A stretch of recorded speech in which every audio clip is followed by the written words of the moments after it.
आपने अपने आसपास बच्चों के नाम कैसे सुने हैं? राहुल, मोहम्मद, दिलजीत, केविन या फिर ज्यादा फेमस हुआ तो तैमूर, ऐसी नॉर्मल नाम सुने होंगे। लेकिन 4 मई 2020 को दुनिया के सबसे क्रांतिकारी आदमी माने जाने वाले एलोन मस्क ने अपने न्यूबॉर्न बेबी का नाम अनाउंस किया। उन्होंने ट्विटर पे लिखा कि उनके न्यूबॉर्न बेबी का नाम है XAE-A12।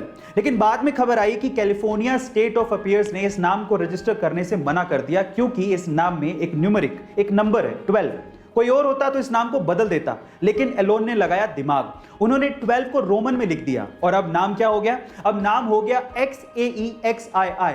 ये रियल नेम है एलोन मस्क के बच्चे का। गाइस, क्या लेवल है इनकी सोच का।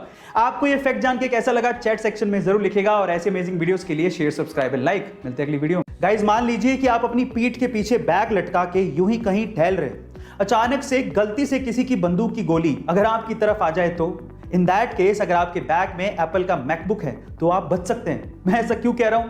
गाइस, पूरी दुनिया में एप्पल के प्रोडक्ट अपनी टेक्नोलॉजी की वजह से फेमस तो है ही। आज मैं आपको इस वीडियो में एप्पल के मैकबुक की खास बात बताने वाला हूं। गाइस, एप्पल के मैकबुक, स्पेशली मैकबुक की बैटरी बुलेट प्रूफ है। जी हाँ गाइस, ये प्रूफ हो चुका है कि मैकबुक की बैटरी आपको 9mm राइफल, जो कि बहुत पावरफुल होती है, उसकी गोली से भी बचा सकती है। ऐसी थोड़ी दुनिया में एप्पल के प्रोडक्ट्स का नाम है। गाइस, क्या आपको इसके पहले तक इफेक्ट पता था? और अगर नहीं पता था तो चैट सेक्शन में जरूर लिखेगा और ऐसे अमेजिंग वीडियोस के लिए शेयर, सब्सक्राइब एंड लाइक। मिलते हैं। एक बहुत दिलचस्प कहानी सुनाता हूं, ध्यान से सुनिएगा। एक बार एक पक्षी ठंडी जगह से उड़ रहा था, लेकिन ठंड इतनी ज्यादा थी कि वो ठंड के मारे जम गया और सीधे जमीन पर जाके गिर गया। पास से एक गाय जा रही थी, जिसने पक्षी को तड़पते देखा तो उसने पक्षी के ऊपर गोबर कर दिया। गोबर की गर्मी की वजह से वो पक्षी धीरे धीरे रिकवर करने लगा, उसकी ठंड कम होने लगी और उसे एहसास होने लगा कि वो शायद बच जाएगा, जिसकी वजह से वो खुशी के मारे गाना गाने लगा।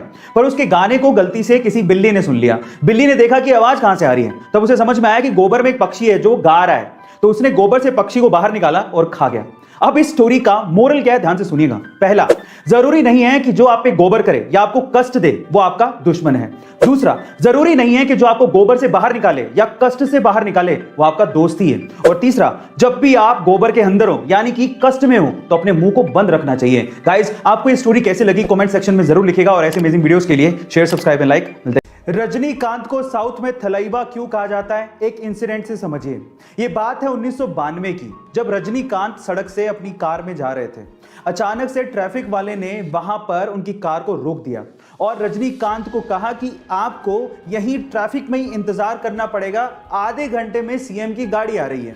तो रजनीकांत ने कहा कि इंतजार तो ठीक है, लेकिन आधा घंटा बहुत ज्यादा है, सीएम की गाड़ी आने में टाइम है, हमें जाने दो, लोग परेशान हो रहे हैं।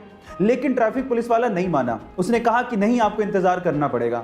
तो इस बात पे रजनीकांत बाहर निकले और पास की दुकान पर जाके खड़े हो गए। उनको देख के वहां पर भीड़ जमा हो गई। अब ये तो और ज्यादा प्रॉब्लम वाली बात हो गई, कंट्रोल करना और भारी पड़ गया।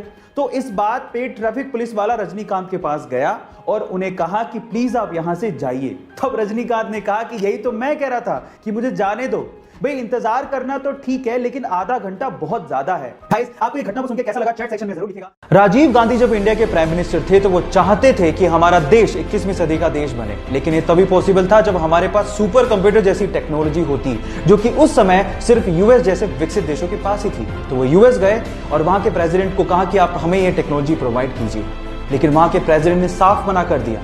जब वो भारत वापस आए और भारतीय वैज्ञानिकों को संबोधित कर रहे थे तो वो लिटरली रोने लगे और कहा कि मेरा सपना अधूरा रह गया। तब यहाँ के साइंटिस्ट लोगों ने कहा कि आप हम पे भरोसा क्यों नहीं करते, आप हमें फंड दीजिए, हमें मदद कीजिए, हम आपको सुपर कंप्यूटर बना के देंगे। उसके बाद सीडेक जैसी संस्था ने 3 साल की कड़ी मेहनत के बाद भारत को अपना पहला सुपर कंप्यूटर दिया, जिसका नाम था परम 8000। सो गाइज, यहाँ सीखने लायक बात यह है कि अगर आप बिलीव करो तो इस दुनिया में हर काम पॉसिबल है। So believe in yourself.